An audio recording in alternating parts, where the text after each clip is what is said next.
How's it going, everybody? This is C3 here back with a brand new video. Actually, my second time attempting this as the AP Coaches Poll wasn't out yet. A couple minutes late. Anyways, week 6 of college football is over, and my eyes say it was one of the best weeks in the history of college football. We had 4, almost 5, top 10 teams go down to unranked opponents. So let's check it out. Oregon, Michigan State. You can see Michigan State didn't even score into the fourth quarter, and I'm assuming Oregon put in their second and third string teams. Easy win, 31-10. UNLV, its first week, the top 25 is spoiled, similarly to Illinois, which in fact I think they've not won since then. But Syracuse plays quote unquote upset in overtime. Syracuse is a very good team. Kyle McCord obviously transferred from Ohio State last year. His only loss was to Michigan. So, really good player. Syracuse gets the quote unquote upset. UNLV facing its first loss of the season. Here's the big upset of the day. Vanderbilt versus number 1 Alabama. Alabama obviously jumped up 4 spots, 4 spots after they upset Georgia last week. But now they have been upset. Vanderbilt before this game was 0-60 all time versus top 5 teams. And they hadn't beaten Bama since like 84. At the half, Vanderbilt was up 23-14. And up winning 40-35. The reason why they won this game is because they were heavily read option. Kevin DeBoer is a good coach, but he definitely got outcoached and outplayed. The play calling for this game was legendary. From what I heard on the announcement booth, I don't know much about football, but the first down was to figure out what Alabama's defense was doing, and then the play calling would begin after that. And so Vandy could not base up on offense, and they just had super long drives. It's a close game, but honestly, this was an utter domination of Vanderbilt team. Their offense was lights out. Alabama could do nothing despite being far and away the better team. It was shocking, to say the least. And historic win. Again, the SEC is so good that even the bottom tier teams are good. Iowa and Ohio State. Again, Iowa not scoring until the fourth quarter, 35-7. No shock there. Another big upset. Number 4, Tennessee goes down against Arkansas.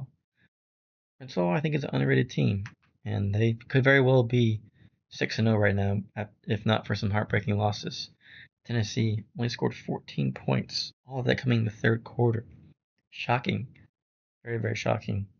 But what a big upset. Now, I will say, all these upsets that are happening in the SEC might come back to haunt them, because if the upsets continue, it would be harder to get the SEC in the college football playoff, or at least a number of them, which I think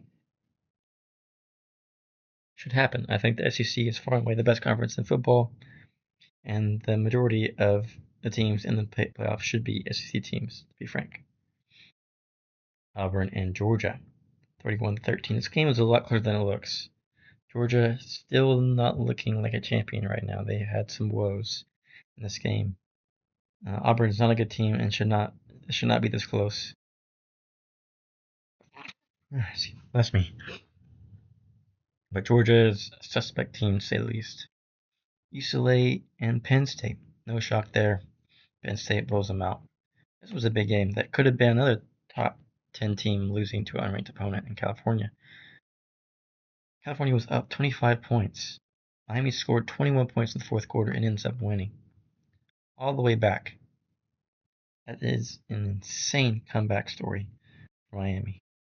And they remain undefeated by the hair of their chin. I will say this, though. ACC is a weak football conference. I do think Miami will make the playoffs. But the instant they play a Big Ten team or a SEC team, it's going to get ugly. That's what I think. Another big upset. Missouri not only loses to A&M, but gets thrashed 41-10. They did not score the entire first half. They were down 24-0. Missouri, one of those teams that last year only lost 2 games. This year, quote unquote, got even better. But they just got thrashed. Could not do anything against A&M. Wegman, as we all know, after his game against Notre Dame, people were saying he's the worst quarterback in the nation, and he had himself a game. No touchdowns, but still, a really good game. Only missed 4 passes, 276 yards. Pretty impressive. A&M, proving that they are a threat to be reckoned with, and that perhaps the Notre Dame game was a fluke. But we'll see how this carries on. Will Missouri be able to bounce back from this or not? Because the SEC is the best conference in football, and they've got a lot more games to go against probably even tougher teams. A&M also has a lot of tough teams to play, so we'll see what happens. If this was a fluke or not. Michigan, another top 10 team going down against Washington. As I said previously, I think that Texas winning at the Big House earlier in the season when it was a top 10 matchup will be watered down. I don't think Michigan will finish the season in the top 15 this year. Maybe not even in the top 20. I don't think they're within the best 3 teams in the new Big Ten. Washington obviously also has this move to the Big Ten. Will Rogers is the transfer from Mississippi State. Washington was looking a little suspect at 3-2, but they have a big win here. Get them some momentum to the rest of the Big Ten play. Another team just outside of the top 10, number 11, USC, now falls to 3-2 on the year after losing to Minnesota in a shocking upset. Minnesota's not even good at 3-3, so a really bad loss for them. Ole Miss beats South Carolina 27-3, coming off their loss, and they played pretty well. Clemson obviously demolishing Florida State, one of the worst teams in the entire country. Clemson again looking pretty strong. They're 4-1, 3-0 in the ACC. Iowa State blowing out Baylor 43-21. Boise State absolutely thrashing and blowing out Utah State. Gentry, the Heisman favorite in my opinion, only 13 carries for 186 yards, 3 touchdowns is insane. He didn't even play in the second half. So if he would have played, he probably could have gotten to maybe 300 yards? Close? It's insane how good he is. SMU pulls off the upset against Louisville. And their first year in the ACC, they're proving that they belong. They're now 2-0 in ACC play and 5-1. And I'm assuming we'll be ranked in the new AP poll. We will drop. I think they're very overrated and will not finish season in the top 25. Indiana continues their undefeated season. They're 6-0, the first team to be bowl eligible, 41-24. So a lot of crazy upsets. So let's go and see how that has changed the AP top 25 poll. At number 1, we've got Texas. Back up to number 1, where they should have been. Ohio State. Back up to number 2. Oregon to 3. Remember, they started the year out at 3, and they fell as far as 8 or 9. And they're back in the top 3. Penn State at 4. So 3 Big Ten teams now in the top 4 or the top 5, which is very, very insane. Georgia stands at number 5, Miami at 6. So Alabama dropped 6 points after that loss. They're now ranked behind, not only behind, but 2 ranks behind the team that they beat and were up 28-0 on, which is a bit strange. But again, they just lost to Vanderbilt. So, Tennessee falls 4 spots down. Number 8, Ole Miss back up 3, back in the top 10 at number 9, and Clemson rounds it out at number 10. So let's look at the top 10. The Big Ten has 3 teams in the top 10. The SEC has 1, 2, 3, 4, 5 teams in the top 10. The ACC has 1, 2. So it's the ACC, the Big Ten, and the SEC are all the teams in the top 10. Just outside the top 10 is our first Big 12 team, Iowa State. They're at number 11. Notre Dame is right behind them at 12. I still think that Notre Dame is heavily overrated, to be frank. LSU at 13. They did not move. BYU, one of the last remaining unbeaten teams. Oh, I would like to mention this. A team that was unbeaten, Duke. They are not ranked, just lost to Georgia Tech. So they are no longer undefeated. So there's one down. BYU. who's still undefeated in the Big 12, I think very well could win the Big 12 this year. And we've got A&M up 10 spots, so from 25 to 15 after that big convincing win against Missouri. Utah at number 16, Boise State at 17. They are climbing fast. So is Indiana. They're up 5 at 18. Then we've got Oklahoma at 19. Kansas State 20. Missouri drops 12 spots all the way down to 21. Very, very tough for them. So they've got to continue winning or they're going to drop even further. Pittsburgh, who's undefeated, is now finally ranked at 5-0. Illinois, who got their butt whooped by Penn State, still in the top 25, just barely at 23. Then we've got Michigan falls 14 to still stay just within the top 25 at 24. And SMU, not ranked, now finally getting ranked at 25. So USC drops out from 11 all the way down to completely out. That is a huge drop. Louisville, obviously, newly dropped to Nebraska and USC just outside. So USC is 26, Nebraska is 27. Navy is up there. Navy and Army are both undefeated and are both still not in the top 25. Again, they probably played nobody. There's Vanderbilt, I see, with some receiving some votes, as well as Arkansas.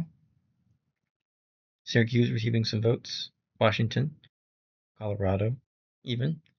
So very different top 25 that we've seen. The SEC dominance still there, but not as prevalent. As we all know, Missouri is out of that top 10 section. LSU is looking pretty strong, I will say. They force to be reckoned with. So let's go ahead and now got week 6. Let's see what we can look forward to on week 7. It's going to be a big week, I think. Utah and Arizona State. Arizona State is 4-1, but they beat Utah, who just came off of the loss.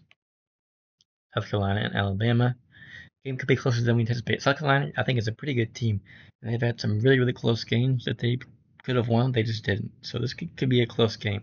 Or it could be a Alabama game where they just get angry and they blow them out of the water and say, hey, we're still the real deal. Clemson and Wake Forest playing. If I had to guess, I would say that it's the blowout. Missouri getting a much easier game against Massachusetts. That will be a blowout for sure. So they get some rest. The Red River rivalry is here. Number 1, Texas. Ranked Oklahoma more often than not. In this game, Oklahoma is the higher ranked team, but this time, Texas is number 1 in the nation. I personally think this is going to be a blowout. Quinn Ewers will be back for this game. He will be starting. And it's going to be a blowout, in my opinion. I think it's going to be my final score prediction for this game. Of course, I'm a Texas fan, a bit biased, but my final score prediction will be, let's see, 42-13. I think this will be a big convincing win for Texas. Penn State and USC. It's going to be a tough game because USC obviously now no longer ranked. They've got to make a statement here, and what other way to do it versus top 14 Penn State. I personally am going to root for Penn State here. Stanford and Notre Dame. Notre Dame number up again to 11. I really don't think that they should be 11, but playing Stanford. California and Pittsburgh. As we know, California almost beat Miami. So they very well could contend with Pittsburgh here, but personally I would like to see Pittsburgh continue their undefeated season. Purdue and Illinois. 23 versus the 1-4 lowly Purdue, who they've been blown out multiple times. Arizona at 3-2 versus BYU. Arizona is a good team. They are better than their record at 3-2. I really do believe that. I really thought Noah Fifth was going to be one of the Heisman favorites this year. But they've fallen off. Obviously, their coach left. It's a new coach, so I understand that. But they are a very good team, not to be trifled with. They have already upset someone. They upset Kansas State. They blew them out, actually. So this is a trap game for BYU. They've got to play solid. But we'll see what happens. Missouri State and Georgia. Sorry, Mississippi State and Georgia. That should not be a contest, but we will see. Florida and Tennessee. Florida has been known to play up the competition and play down the competition. They've been blown out, and they've actually done some impressive wins, so we'll see. Tennessee obviously coming off the big upset against Arkansas, so maybe just like Alabama, they're going to go in, be angry, and thrash Florida to prove that they're still a top team. And this is the game of the week, 2 versus 3. I really think that These two teams will play again in the Big Ten Conference Championship. This will not be the last time they meet. What a game! 2 and 3, Oregon versus Ohio State. Now, in my personal opinion, I think that Ohio State's going to win this game. Another big game, Ole Miss and LSU. I think whoever wins this game will stay in the top 25. Sorry, in the top 10. If LSU wins this game here, they will shoot up, in my opinion, to top 10. If Ole Miss wins, they will stay in the top 10. They'll have a very convincing top 15 win. So a really, really good game right there. Again, like I said, the SEC has so many good teams that play each other, so when they beat each other, it just looks worse, even though, in my opinion, the top 5 of Tennessee could be the best team in almost any conference. I would say if you take the top 5, or maybe even more, SEC teams and put them in any other conference besides the Big Ten, they win it all, and they go undefeated. That's just my personal opinion. Iowa State and West Virginia. West Virginia is a dangerous team. So Iowa State has got to protect that 5-0 record at number 11, trying to get into the top 10. I think they weren't even ranked to start the year. Yeah. Colorado at 4-1. They're 2-0 in the Big 12, facing Kansas State, who's number 18. This is going to be a really good game. They both have really good quarterbacks, really good offensive. It's going to be in my opinion, it's going to be a sling fest, and it's going to be very high scoring. Boise State versus Hawaii. Alshon Jeffrey. Should be a blowout. Actually, before we end the video, let's go to the stats, season leaders. Let's look at this. And we're at number 1.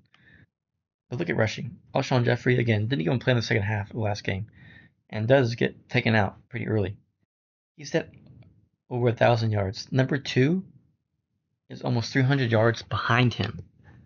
That is insane. Heisman favorite, I would love to say yes. But what a week for college football.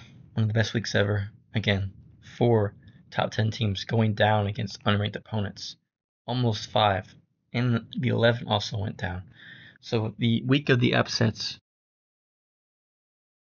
And what a week. Looking forward to next week. And again, leave a like if you enjoyed the video. Subscribe for more content. Really appreciate all the support. Love college football. It's better than the NFL. Fact, period. The NFL, at least I don't like the NFL at all.